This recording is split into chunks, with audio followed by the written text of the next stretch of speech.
에녹은 65세에 무드셀라를 낳았고 무드셀라를 낳은 후 300년을 하나님과 동행하며 자녀를 낳았으며 그가 365세를 항수하였더라. 에녹이 하나님과 동행하더니 하나님이 그를 데려가심으로 세상에 있지 아니하였더라. 11 제자가 갈릴리에 가서 예수의 명하시던 산에 이르러 예수를 배웠고 경배하나 오히려 의심하는 자도 있더라.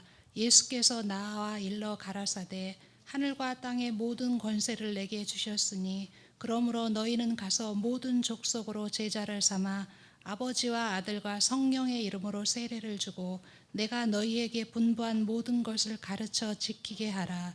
볼지어다 내가 세상 끝날까지 너희와 항상 함께 있으리라 하시니라. 아멘. 하나님께서 우리에게 주신 말씀입니다. 네, 오늘은 창세기 5장의 말씀과 마태복음 28장의 말씀을 통해서 동행이라는 제목으로 말씀의 은혜를 나누고자 합니다. 동행이라고 하는 것은 함께 가는 것을 말합니다. 누군가와 함께 간다는 것은 사실 그렇게 쉬운 것은 아닙니다. 왜냐하면 다른 사람과 함께 가기 위해서는 먼저 뜻이 맞아야 합니다. 그리고 목적도 이왕이면 같아야 되겠지요. 또 이왕 같이 걸어가는 길이라면 속도도 비슷해야 합니다. 서로를 배려할 줄도 알아야 하는 거죠. 그리고 무엇보다도 함께 가기 위해서는 서로에 대한 믿음, 신뢰가 있어야 합니다. 종종 좋은 뜻으로 시작한 동행이 중간에 여러 가지 일로 깨지는 경우를 우리는 종종 보게 되지요. 작은 일은 여행에서부터 시작해서 사업을 하는 일이라든지 아니면 여러분들이 계획하고 이룬 것들 중에 같은 뜻을 가지고 시작을 했지만 중간에 그 뜻이 맞지 않아서 그 결과가 좋지 않은 경우들을 우리는 종종 보게 됩니다. 성경에도 동행의 이야기들이 참 많이 나옵니다. 성경학자들에 따르면 신구약 전체를 합쳐서 동행에 관련된 단어들이 거의 한 1500회 이상 이렇게 나온다고 해요. 여러분 예수님의 어린 시절 예수님이 부모를 따라서 처음 이제 예루살렘 성전을 방문했던 일화를 알고 계시죠? 예수님의 부모는 당연히 어린 예수님이 함께 동행하는 줄 알았어요. 그런데 하루가 지나서야 예수님이 함께하지 않았다는 것을 발견하게 되죠. 또 예수님이 부활하신 이후에 엠마오로 가던 두 제자가 있었습니다. 그 두 제자는 부활하신 예수님과 한참을 걸어갔음에도 불구하고 예수님인 것을 몰랐다는 이야기를 우리는 알고 있어요. 오늘날 우리도 비슷한 경우들이 많이 있습니다. 나는 예수님과 동행합니다 라고 이야기하지만 어느 순간 우리의 삶에서 예수님의 모습이 보이질 않아요. 예수님이 앞에 가시거나 뒤에 가시거나 하겠지라고 하지만 우리의 삶의 여정 가운데 동행자였던 예수님이 보이지 않는 거죠. 또 그 반대의 경우도 있겠지요. 분명히 예수님이 우리와 함께 걸어가고 계시는데 우리는 예수님을 보지 못하는 것입니다.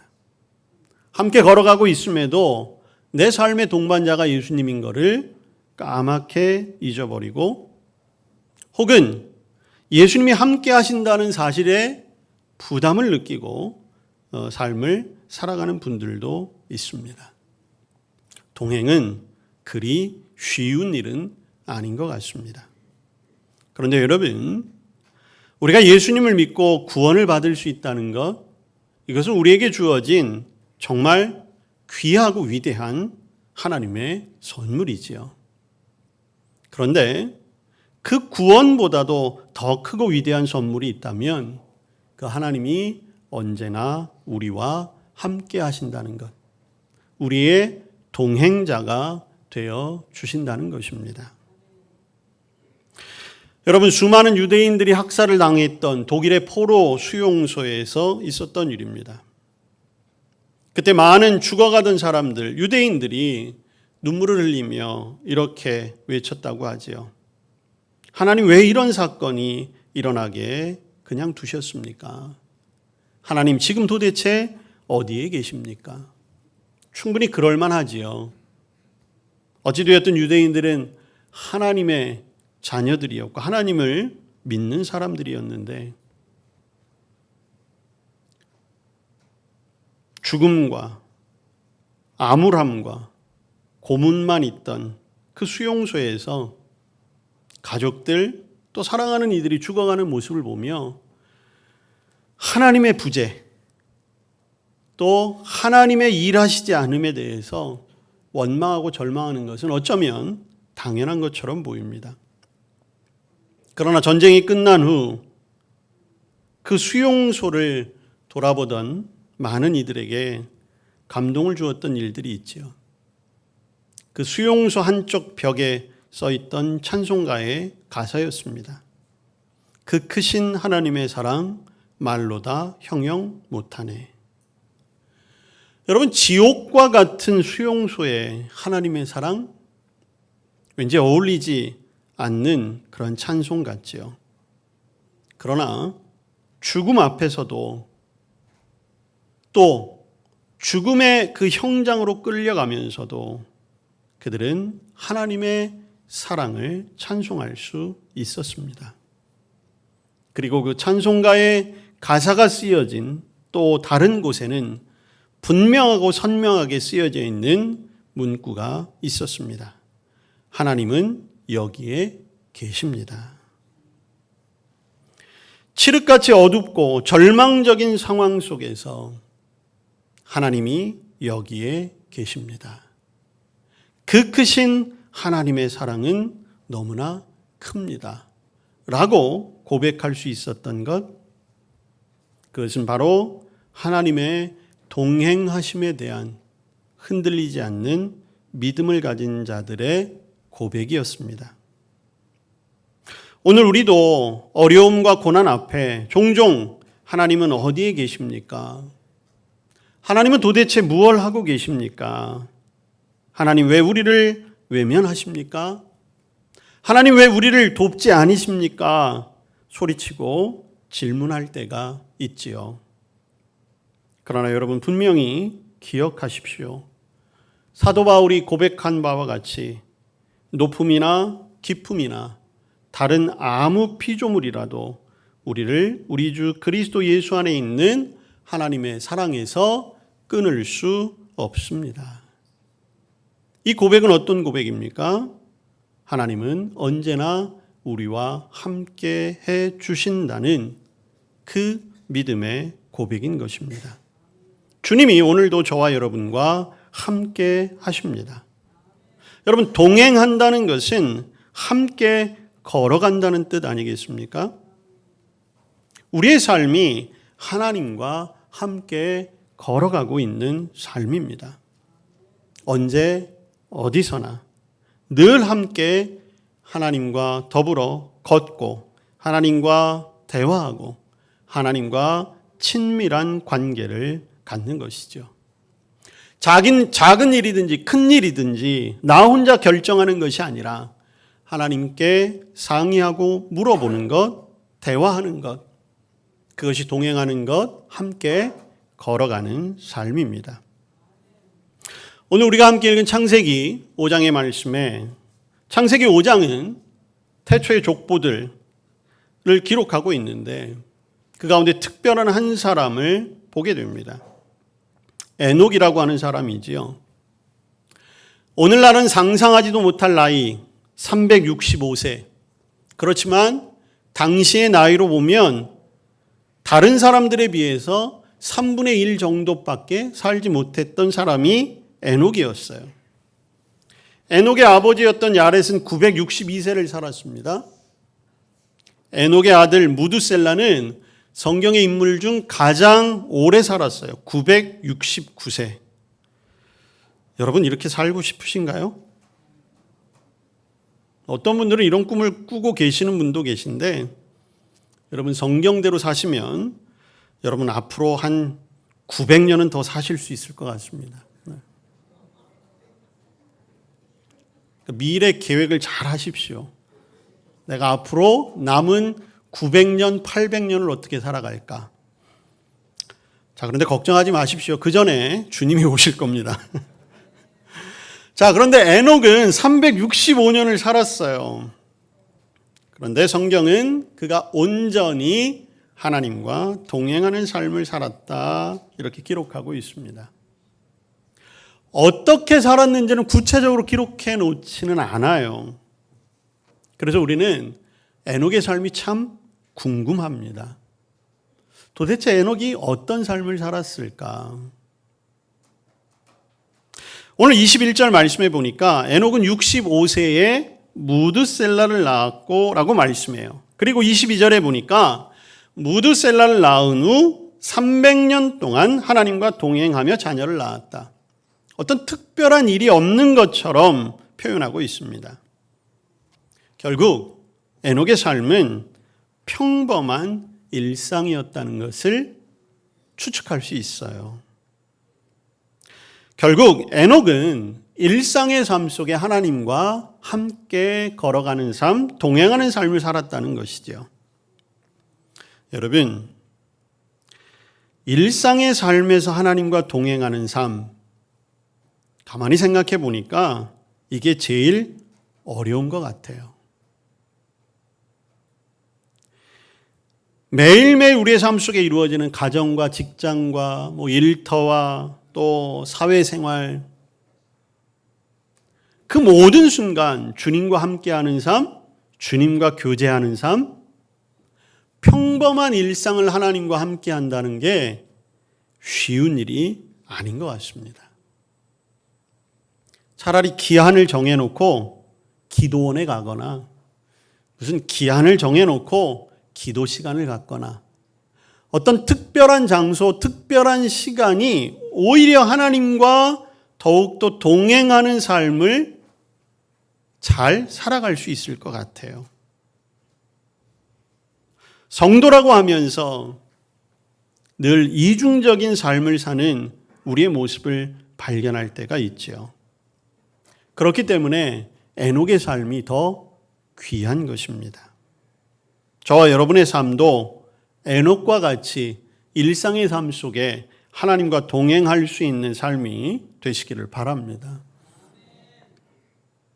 두 번째로 에녹의 삶을 보니까요, 에녹은 평생을 하나님과 동행했다는 것을 알 수 있어요. 300년 동안 지속적으로 하나님과 동행하는 삶을 살았습니다. 여러분, 성경에 많은 인물들이 등장을 해요. 그런데 사실 에녹과 같이 온전하게 평생을 하나님과 동행을 했던 사람 그렇게 찾기가 쉽지가 않습니다. 다윗과 같은 사람도 죄의 수렁에 빠졌던 적이 있어요. 또 열심히 하나님을 잘 섬기다가 마지막에 가서 하나님을 떠나거나 탈선했던 사람도 있어요. 사울과 같은 사람도 있잖아요. 유다의 왕들, 이스라엘의 왕들을 봐도 마찬가지였어요. 여러분, 저와 여러분의 삶은 이 세상 마지막 순간까지 주님과 동행하는 삶이 될 수 있기를 축복합니다. 변하지 않는 믿음, 끝까지 주님과 동행하는 삶, 그 귀한 삶을 살아가시기를 바랍니다. 세 번째로 에녹은 아마도 죽음을 초월한 신앙을 가지고 있었던 것 같아요. 오늘 24절 말씀해 보니까 에녹이 하나님과 동행하더니 하나님이 그를 데려가심으로 세상에 있지 아니하였더라. 자, 에녹의 삶을 신약성경 히브리서에서 보니까 믿음으로 에녹은 죽음을 보지 않고 옮겨졌다 이렇게 표현하고 있어요. 여러분, 에녹은 하나님과 온전한 동행을 하다 보니 죽음에 대한 두려움, 불안함이 전혀 없었던 것입니다. 그리고 하나님은 그러한 에녹의 믿음을 보시고 에녹을 죽음을 보지 않고 하나님 나라에 이르게 하는, 그래서 이 세상의 삶뿐만 아니라 영원한 하나님 나라에서도 동행하는 축복을 누리게 하신 것이죠. 여러분, 사실 굳건한 믿음의 사람은 죽음이 큰 문제가 되질 않습니다. 왜냐하면 우리에게는 영원한 하나님 나라에 소망이 있기 때문이지요. 그 믿음이 있기에 우리가 이 세상에서도 죽음에 대한 두려움 없이 살아갈 수 있는 것입니다. 에녹은 그러한 삶을 살았어요. 자, 우리는 에녹의 삶을 보며 나도 에녹과 같이 하나님과 동행하는 삶을 살아야 되겠다. 여러분, 에녹뿐만이 아니에요. 성경에 보면 아브라함의 삶도 마찬가지죠. 노아라고 하는 사람도 마찬가지였어요. 모세의 삶도 마찬가지였습니다. 그들은 모두 하나님과 동행하는 사람들이었어요. 그러다 보니까 우리의 삶에 있어서 우리도 이왕이면 에녹처럼 혹은 아브라함처럼 노아처럼 모세처럼 하나님과 동행하는 삶을 살아야 되겠다. 근데 여러분, 주님과 동행하는 삶을 살아야 되겠다라고 결심하는 그 순간부터 주님과의 동행하심이 어느 순간 우리에게는 큰 부담이 되어져 가고 있어요. 주님과 동행하십니까? 심지어 어느 교회 어떤 목사님은 무슨 예수 동행일기 이런 걸 해가지고 매일매일 예수님과 어떻게 동행하며 살았는가 일기로 쓰기도 하고 그런 영성훈련을 한다고도 합니다. 자, 그러다 보니까 어느 순간 주님과 동행하는 것이 우리에게 기쁨과 평안과 새로운 힘과 능력이 아니라 우리에게 일이 되어버렸어요. 어느 순간 내 삶을 돌아보며 주님과 동행하는 삶을 살아야지 라고 하는 것이 하나님 앞에 부담이 되기 시작을 한 것이죠. 그러면서 온전히 하나님과 동행하지 못하는 나의 삶을 발견하게 돼요. 여러분, 에녹과 같이 일상의 삶 속에 우리가 온전히 주님과 동행합니까? 정말로 내 믿음이 끝까지 주님을 부인하지 않는 그 믿음을 가지고 살아갈 수 있을 거라고 확신하십니까? 나는 주님과 동행하기 때문에 어떠한 고난이 오고 심지어 죽음이 내 앞에 온다 할지라도 나는 절대로 두려워하지 않아, 불안해하지 않아 라고 하는 그런 확신이 있다고 자신 있게 이야기하실 수 있겠습니까? 저 역시도 마찬가지예요. 주님과 동행하는 삶, 주님과 동행하는 삶이 참 좋아요. 그러고 싶습니다. 그런데 어느 순간 그것이 우리에게 일처럼 사명처럼 반드시 살아가야 하는 일처럼 다가올 때에 그 앞에서 참으로 작아지고 움츠려드는 저의 모습을 보게 되는 것이죠. 여러분은 어떠십니까? 분명히 주님과 동행하는 삶, 우리가 바라는 이상적인 삶인데 어느 순간 그 삶이 저와 여러분에게 혹 억지로 걸어가고 있는 의무와도 같은 그런 삶의 길이 되지는 않으셨나요? 그런데 여러분, 오늘 이 동행을 하나님의 약속의 편에서 바라보면 여전히 주님의 동행하심은 우리에게 큰 힘이 된다는 것을 알 수가 있습니다. 주님의 동행하심에 대한 것을 우리가 새롭게 우리의 마음에 새길 필요가 있는 거예요. 오늘 마태복음 28장에서 예수님께서 우리에게 주신 마지막 말씀이지요. 볼지어다 내가 세상 끝날까지 너희와 항상 함께 있으리라. 여러분, 이것이 우리를 향하신 동행의 약속이십니다. 여러분, 하나님의 사랑, 주님의 사랑은 여러 가지 모양으로 나타납니다. 하나님의 성품, 또 주님의 놀라우신 사역도 많은 것을 우리에게 나타나지요. 말씀으로, 또 기적으로, 교훈으로 주어집니다. 그러나 주님의 사랑이 가장 잘 나타난 것, 그것은 예수님이 제자들과 함께 사셨다는 것입니다. 그들과 함께 지내셨다는 거예요. 좋은 것을 주시는 것 하나님의 사랑이지만 하나님께서 우리와 함께 하시는 것, 그것이 가장 친밀한 사랑입니다. 마치 어린아이들에게 있어서 선물을 받는 것 좋은 일이지요. 그러나 아이들에게 있어서 가장 큰 것은 엄마 아빠가 함께 있는 것 아니겠습니까? 엄마 아빠가 함께 놀아줄 수 있는 것, 엄마 아빠를 부를 때 언제든지 곁에 있음이 확인되어질 때, 그것이 자녀들에게 가장 큰 사랑인 것처럼 주님의 동행하심 역시 마찬가지입니다. 주님의 동행하심은 오늘 우리에게 무언가를 해서가 아니라 그저 주님께서 우리 곁에 함께 계심으로, 세상 끝날까지 너희와 항상 함께 있을 거야 라고 하는 그 약속 가운데 우리에게 보여지시는 거지요. 그래서 하나님이 우리에게 가장 처음에 오셨을 때 어떤 모습으로 오셨습니까? 보라, 처녀가 잉태하여 아들을 낳을 것이요 그 이름을 임마누엘이라 하시라 하셨으니, 번역한즉 하나님이 우리와 함께 계시다. 하나님은 우리와 함께 계시기 위해, 하나님은 우리와 함께 걸어가시기 위해, 하나님은 우리와 동행하시기 위해 이 땅에 오신 것입니다.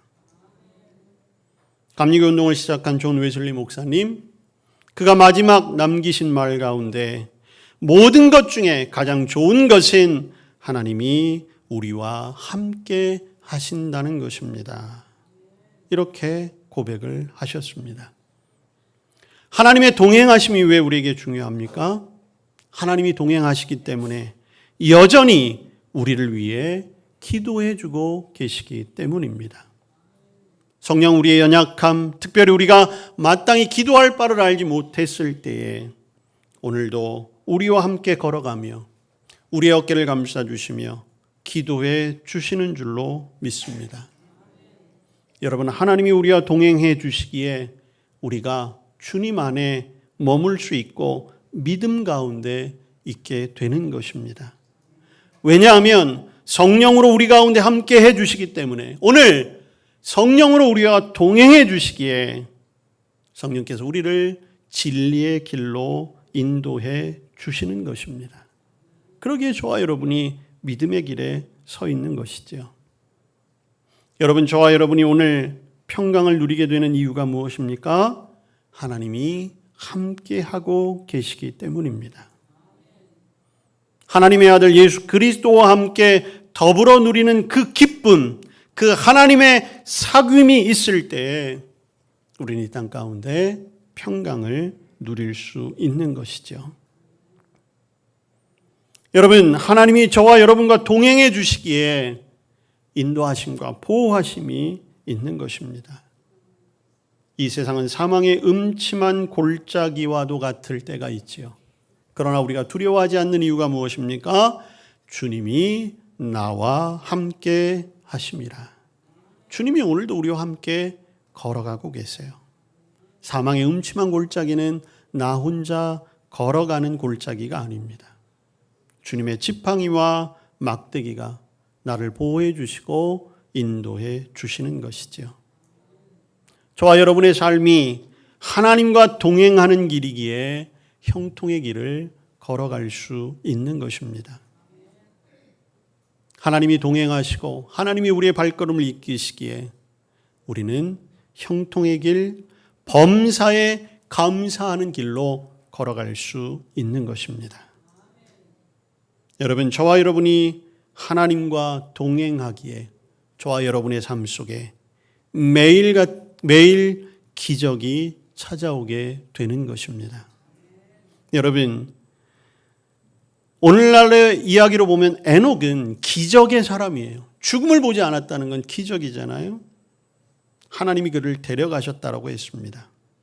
여러분, 하나님과 동행하는 우리에게도 동일한 기적은 언제든지 일어날 수 있음을 믿으시기 바랍니다.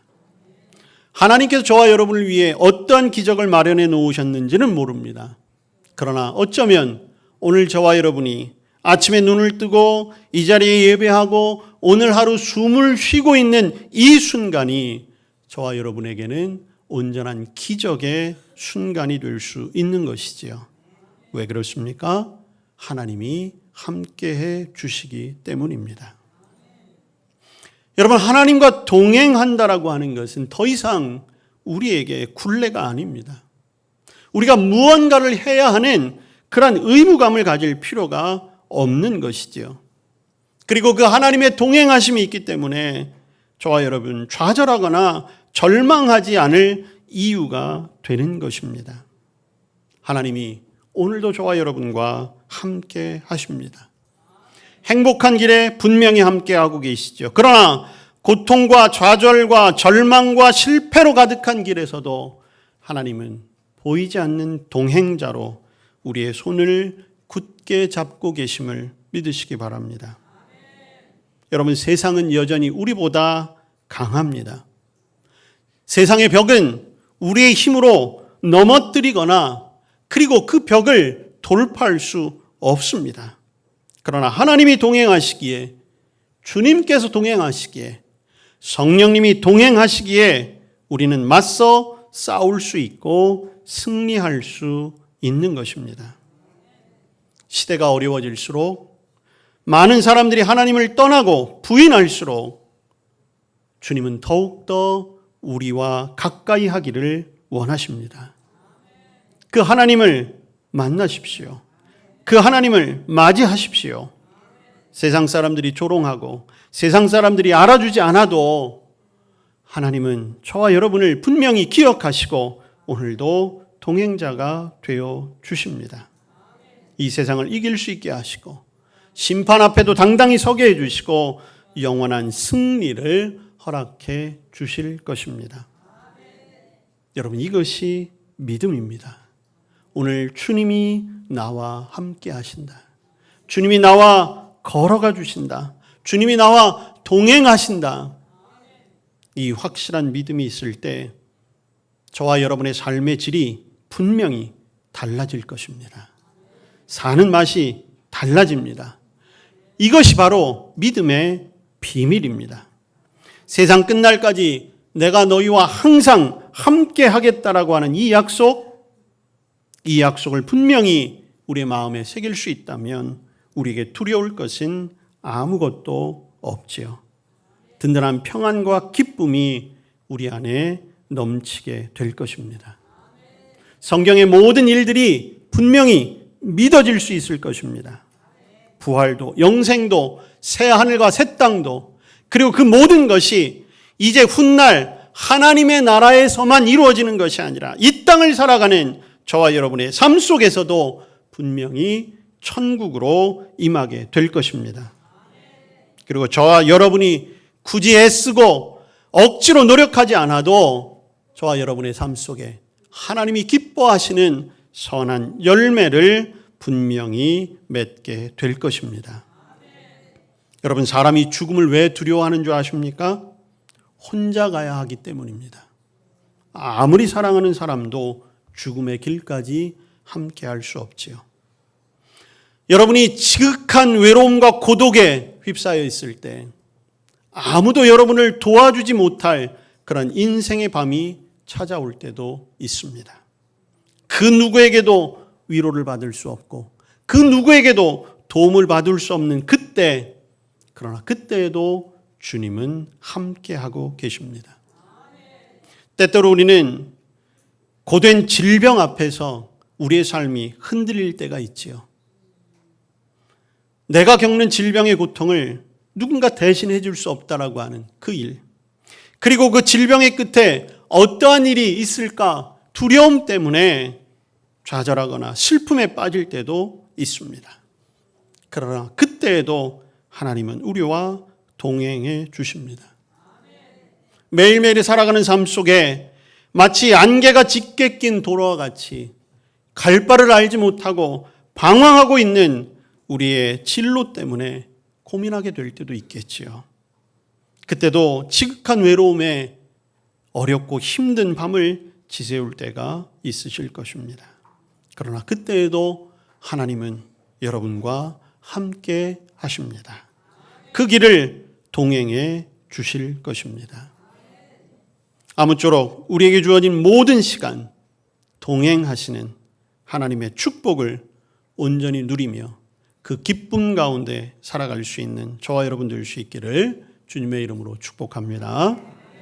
주님 감사합니다. 오늘도 우리와 동행하심을 믿습니다. 그 믿음으로 살아가게 하옵소서.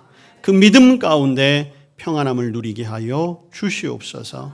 예수님 이름으로 기도합니다. 아멘.